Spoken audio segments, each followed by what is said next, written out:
Okay, thank you very much. So we are going to go to our second paper,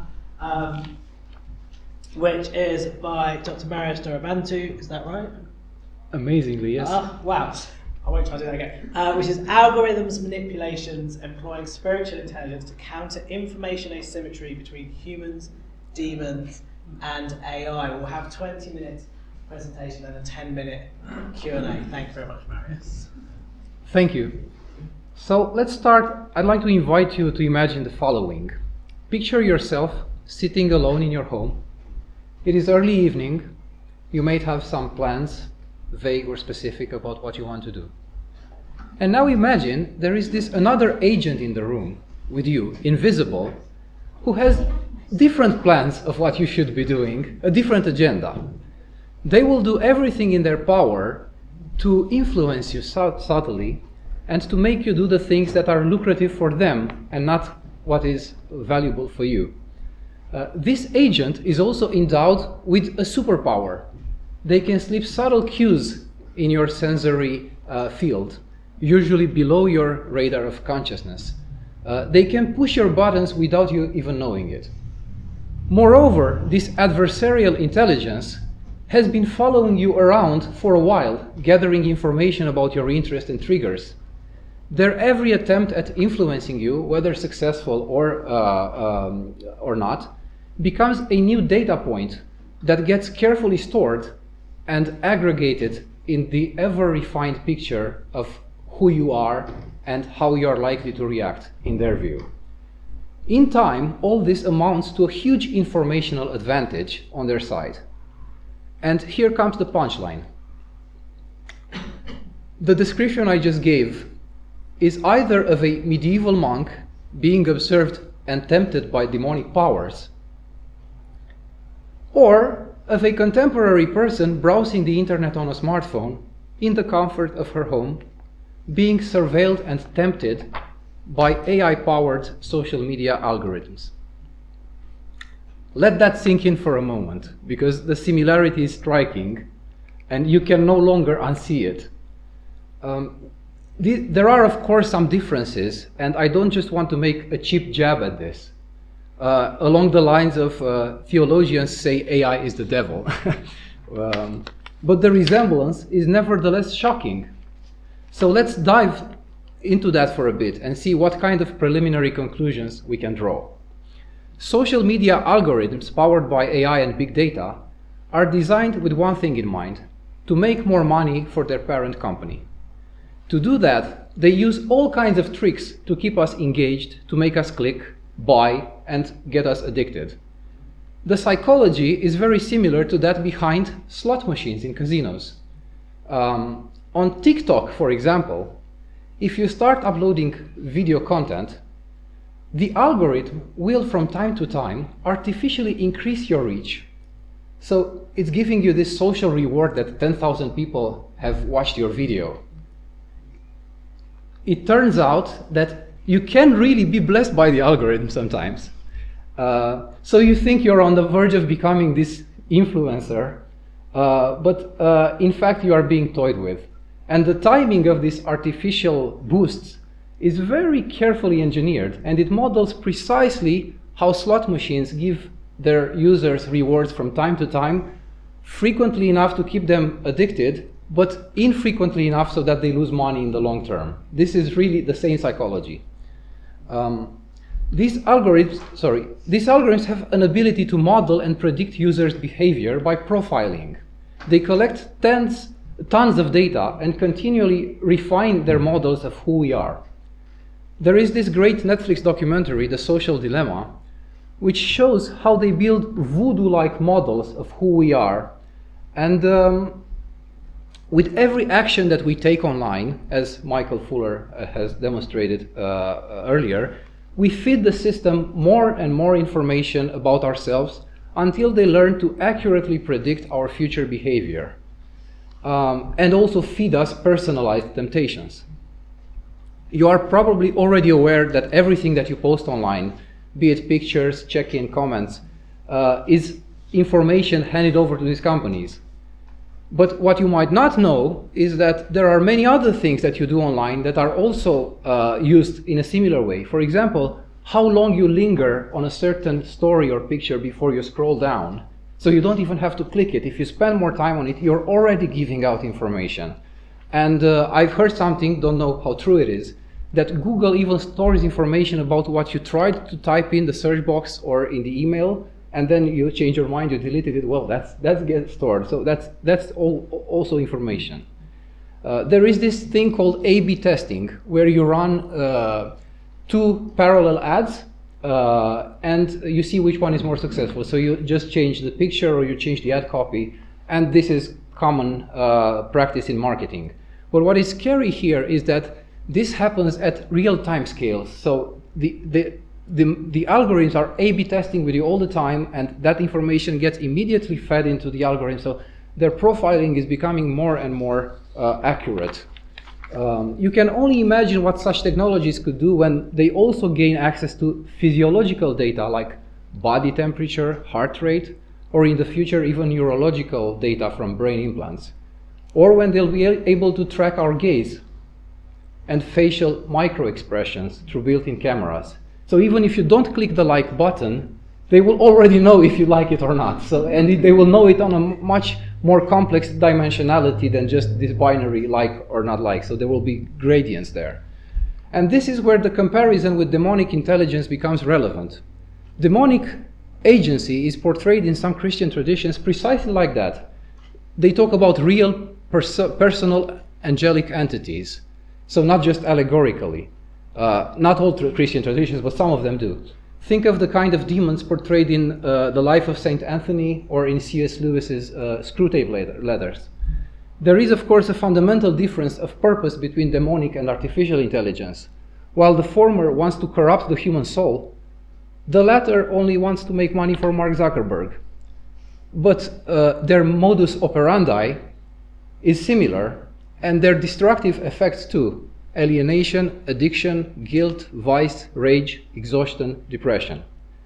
Just as AI algorithms can never truly have access to one's internal thoughts and thus can only rely on inferring them from external behavior, so too demons are believed to know everything there is to know about humans from the outside only. So they don't know your thoughts, and funny enough, they don't know what you're talking in confession. So they don't have access in that confined space of, well, at least in the Orthodox tradition where I come from. So both AI and the devil, they need to make some kind of triangulation to infer what you think, but it usually works pretty well. Unlike AI, however, demons should theoretically have access to incomparably more data. So if we take the devil hypothesis seriously, we might imagine a demonic intelligence in possession of huge computational and memory resources, right? A database of all the humans that have ever lived, 24/7 access to each human target for the entirety of one's life. The devil is in some way more powerful than these AI programs can ever be. Demonic intelligence can be seen as an upper limit for what social media algorithms aspire to be. And I think that's bad news for AI and for humans, but it's good news for theologians, maybe. Let's see if we can get some positive conclusions from this. So here's what I conclude. Theologically, I think this is good news because it means the devil cannot be that powerful. Current AI programs that are incomparably simpler than alleged demonic intelligence are still highly effective in breaking many of us apart. So if there was such a thing as the traditional devil, it would have already won the battle with humanity long ago.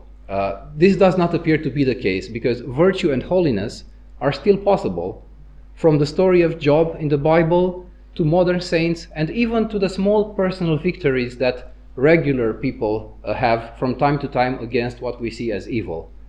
So things are not that dark, so probably we might have overestimated the devil. And if you take only one thing from this paper, I think this should be it. Some people object to that, and they say that either the demons do exist, but their intelligence is clouded by their malice, so they end up being pretty dumb. Or, I think that's a possibility, others say, wait, God also plays a role in this equation. So even if the devil has this huge informational advantage, God presumably throws in equal resources to even things out. I don't really like that interpretation because it implies a very weak anthropology. Human agency is then just dwarfed by these colossal powers who are fighting this huge war, and we have almost nothing to say. And I don't think that is how things are. Instead, what I think it indicates is that an allegoric interpretation of the devil is more warranted than an ontological one. So AI is thus a useful case study that can help us discern between competing theologies.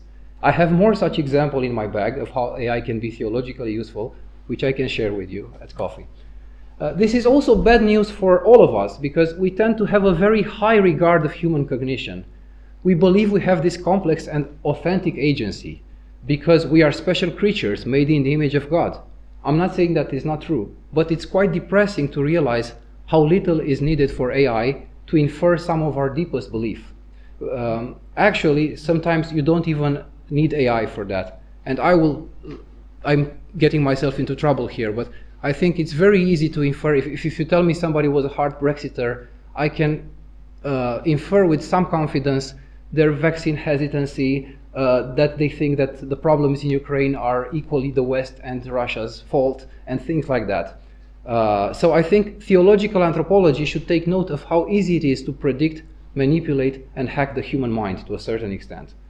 In terms of AI ethics, I find it fascinating that social media algorithms have so much in common with the purest form of evil imaginable in monotheistic religions. Technologies sometimes invite theologians to say, how do you think AI should be developed? Well, I think we can point in a direction that should not be pursued. At least that's my conclusion from this parallel. Social media algorithms are not only demonic in their surveillance and manipulation, but also in promoting a way of being that is demonic at a subtler level. They engender an egocentric perspective over things, where one sees oneself as the absolute center of the world, and where everything else exists to satisfy one's desires. People are incentivized to nourish their inflated ego by gaining more attention, like likes or followers, at the cost of treating other human beings as mere means towards self-aggrandizement. When your news feed is populated by these very diverse things, so you have a story about the tragedy in Ukraine in between two funny memes, it's very difficult to you relate to that in a different way. I don't have the same kind of empathy, and it becomes a sort of, everything becomes entertainment for me, from pictures of my relatives, to sports news, to the tragedy of the Uyghurs, to the funny memes. So in a way, the world becomes this huge screen which just entertains me. And yeah, I think that is really, really the biggest problem there, but I haven't really gone further with exploring that. When we sit alone in front of our laptops and fight Twitter wars, or we long for Instagram fame, we are arguably not our best selves. Lastly, I think there is a huge contribution that Christian spirituality can make in this new landscape. Because if the new problem of AI temptation and manipulation is so similar to the old problem of the demonic, then perhaps the solution can be the same. Ascetic practices such as fasting, obedience, strict routine, meditation, prayer, etc., are all meant to equip the monk for the alleged informational warfare caused by demons. So perhaps by cultivating spiritual intelligence, something I'm going to describe in more detail in my paper tomorrow, we could develop the kind of awareness, discernment, and self-control that are required if we are ever to stand a chance against manipulative AI. Mindfulness, a product of Buddhist theology, is nowadays widely practiced as a useful tool against stress and depression. One does not need to be a Buddhist to reap the psychological benefits of mindfulness. And I think this can be true of some parts of Christian spirituality as well. I believe Christian spirituality could provide practical advice on how to navigate the currently adversarial informational ecosystem engineered by big tech. I mean, in ascetic literature, we literally have textbooks and protocols on how we should deal with such issues. And perhaps now it is finally time to use them. Because, to paraphrase Dolores Abernathy from Westworld, from Beth's presentation yesterday, the real demons are coming. Thank you.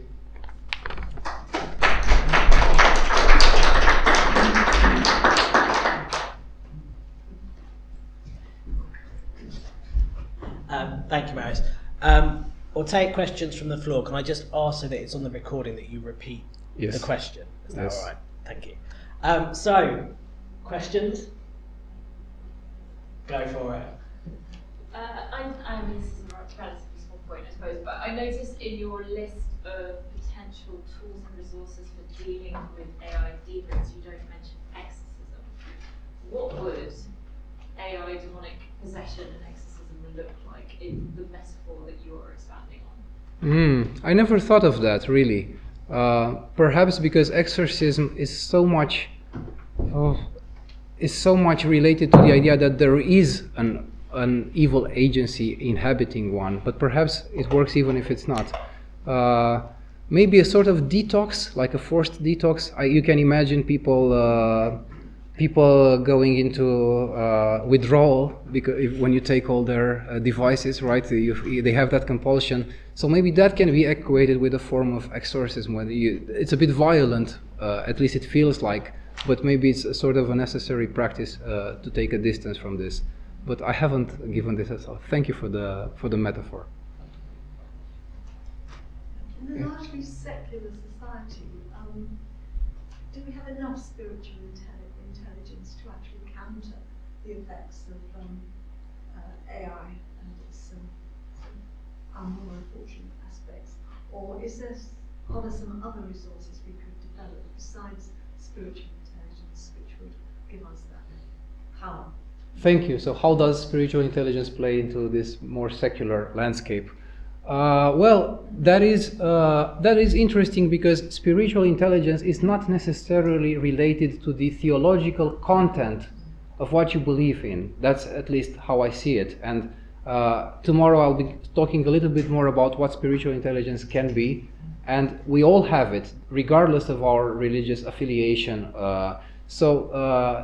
You can see a lot of similarities between various types of religions and confessions, that they all deal with this in a similar fashion. So in a way, if we can distill the wisdom of how to engage practically with the realities of the world, even if we don't necessarily subscribe to the whole metaphysical package, I think there is a common denominator that you can see also in Buddhism and in Christianity, and it's taking some distance from the facts, not focusing so much on yourself, so all regarding your existence as more participative than this subject-object very clear distinction. So that's more or less what I talk about when I say spiritual intelligence. And if you're a Christian, of course, you can draw a lot on your particular resources, but I think those are still valid even if you don't necessarily have such strong views on the existence of God or the incarnation. Thank you. You just make us realize that when sometimes we're blessed by the AI gods, we could be cursed by another god at the same time. I have it's really not a question, but it's like comments. In terms of the demon metaphors of AI you choose, I just wonder,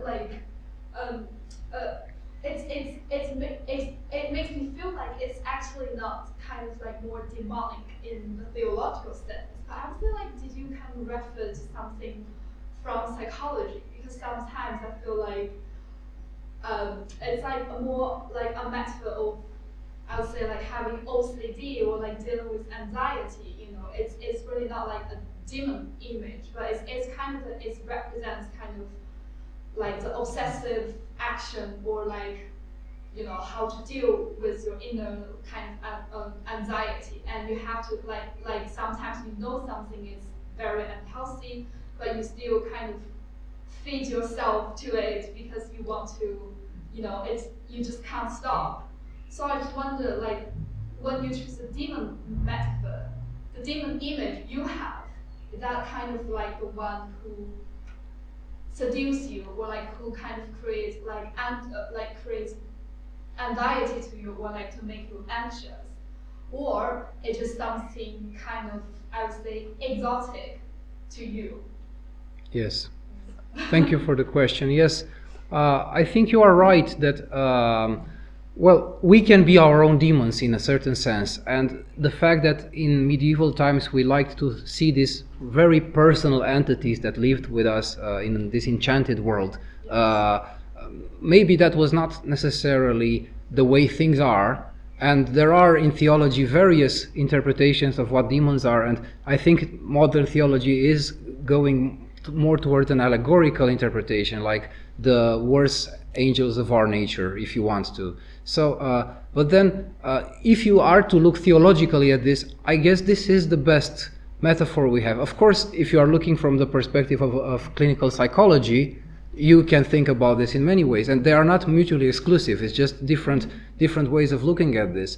For me, I'm not saying the AI is the devil, but I think it has to be relevant if what this, and I'm not talking about AI in general, I'm talking precisely about this type of very manipulative algorithms. But I think there is some value in just realizing that they are so similar to how we imagined this personified evil. Even if that personified evil was not necessarily like that, metaphysically, ontologically speaking, it's still relevant that our imagination in a way matched what is going on today. So that should be an alarm sign for what AI, ethically, for where AI is going. But what is that how human minds works? Like from the perspective of cognitive science, we are just Yes, to 15 minutes stuff. Yes. That can kind of concentrate our attention. I believe that as well, and I don't think it make any difference. If you want to think of demonic intelligence as this more of problematic aspects of human cognition, then you can look at it like that, and still AI promoting that part is wrong, I guess. So yes, it doesn't make a difference whether you subscribe or not to the theology behind this. I think, so I've got a number of issues that my mind's wrestling with. One is, the scenario of Mr. Robot, the hacker series that's online, so on, and the way in which that's portrayed both as kind of the outcomes of algorithms, but also the drug-induced paranoia and everything, and ghosts from the past and so on coming in, and so in a way you've got to be very, very careful about what you think he's going through. Is he going through this kind of demons or ghosts or something, or is it actually something that's self-induced, it's his own mental deconstruction that's happening? And those kind of things need to be dealt with in different ways.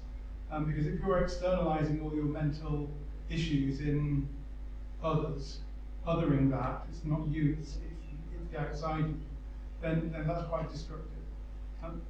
Then I go on to Dave Egger's book, The Every, which is followed up from The Circle, which is a far too long a book and what have you, but he he puts two people inside a merger between Google and Amazon. Sorry, this is maybe spoilers here, but and basically it's these two people who try to make up stuff that will blow the algorithms apart, or make people think the algorithms are too bad. But the algorithms can never be too bad because the public just suck it all up. Okay? And that's why it's exploitation of our weaknesses when it comes to algorithms and everything. Okay? And all this is to say that I don't think it's the algorithm's fault. I don't think there's any, and you've got a metaphorical picture here that you're building on and everything. But you're constantly anthropomorphizing the algorithms. You're saying they do something, they tempt, they do this, they do that. And in a way, I think that's reifying the algorithms as spirits. It's almost like they are God coming, that's the fact, God and so on. But in a way, that in itself is problematic because you're taking agency away from me sorting out my mental health, me sorting out my engagement with algorithms or my perception. Social Dilemma is a great documentary, but it's packed with lies, packed with stuff about, saying that, there are these men, these, cybernetic entities who stand around and look at your character and try and push buttons and say, let's do this, let's do this, let's do this. So you kind of reify the algorithms in that documentary.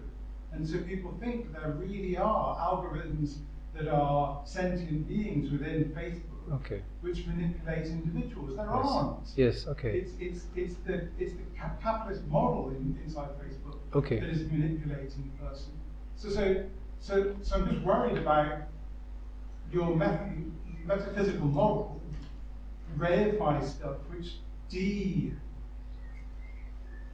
makes us less responsible for our own healing. If you understood that I ascribed some kind of ontology to that, then I must have not been clear enough, or maybe I'm so much in my own head that I guess everybody knows that those algorithms are not agents in their own, in that sense. Of course they are not. But I still found the social dilemma. I mean, you talk about lies, I don't know about that. Of course they don't really do these voodoo models, but that is a nice metaphor for what is actually going on. I do want to anthropomorphize the algorithm, as Beth said yesterday. This is the limitation of our language. So I sometimes, I should make that disclaimer probably as well. You learned from experience, I guess, to say that at the beginning. Of course, the algorithm does not tempt you. The algorithm does not learn. But what happens is that you are being tempted. And if you want to put the algorithm plus Zuckerberg plus the whole human package that is, the whole human team that is behind that, or the world itself, go ahead, but it's still a temptation going on there, I guess. And it's not anybody's fault. It's not about making it about anyone's fault, because if the monk was sinning in the Middle Ages, it was not the devil's fault or his own fault, it was always a responsible, an issue of responsibility. So I'm not trying to blame the algorithm for what is going on. I'm just saying that our cognition in conjunction with this kind of world building that they are doing for us is going to land into trouble. That's but thank you for that. I will be careful with how I use language. Yeah, I will agree with Pete on many of his points, and I think your talk was great, but I think it was very close to primary material for me that you are using some of the framings that I was reporting on in my talk. But I wanted to play slightly devil's advocate, and I noticed you used GPT generator to make a fake news report, and you said at the beginning you had a recommendation system that suggested the demon eyes as well. So the question is, have you been seduced by the demonic algorithms? Yes.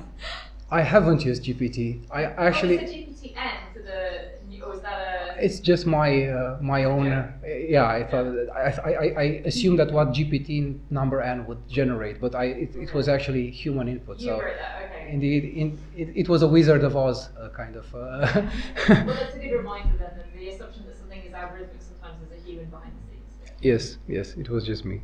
Yeah. Yeah. It's interesting you look at how we can counter it, and one of the ways would be with mindfulness. But there are apps for mindfulness that presumably track you. Can you repeat the last part? Yes, there are apps for mindfulness that presumably track you and know how often you're being mindful. What do you make of that? Oh yeah, that's a that's a very convoluted.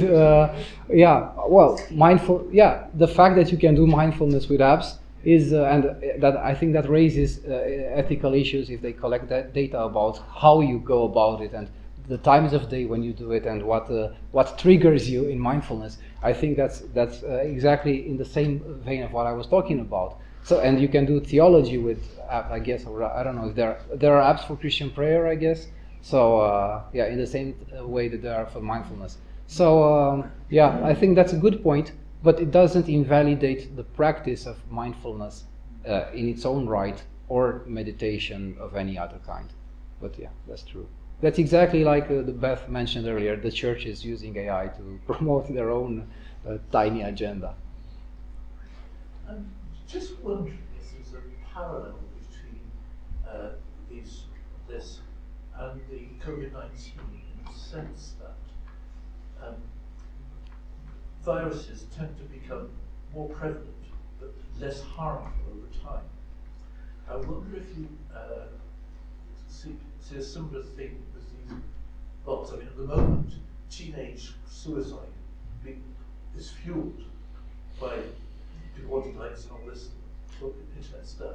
And I just wonder if you think that it's within the system to get less harmful over time or to get worse harmful, more harmful.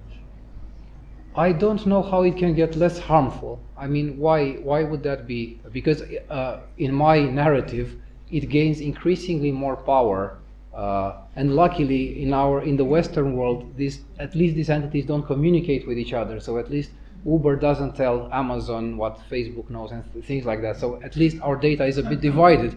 But I heard that, for example, in China, where you use WeChat for anything from calling a cab to paying for things for social media, that is much more insidious. But I don't understand why they would lose power in time. Maybe because we become better at dealing with it, or.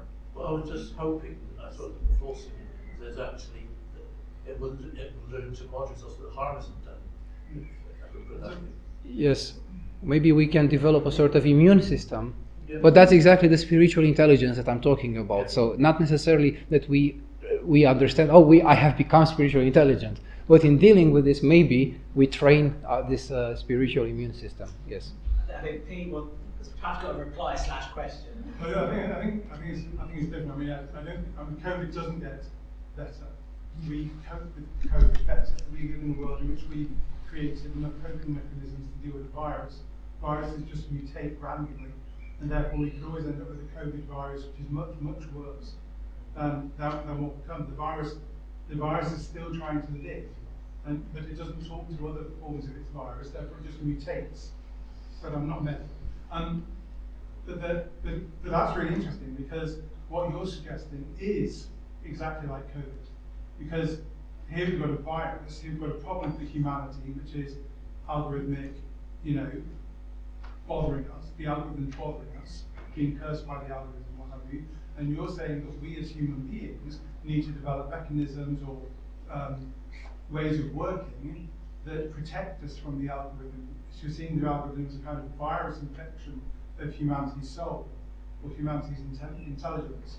And I think that's a really, really positive thing to look at. Okay.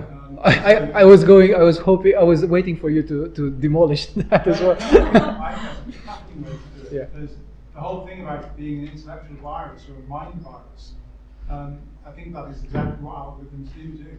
They infect our minds, they blow our minds apart, they constantly use the dopamine and the physical stuff to kind of attract us, but it's also destroying us. So we need to build up resilience to that, as we have with COVID. Yes. Take from that. Thank you. Brilliant. Thank you. So let's give Marius a final thank you ever so much. I think remind him perhaps to pick up his talk tomorrow on spiritual intelligence.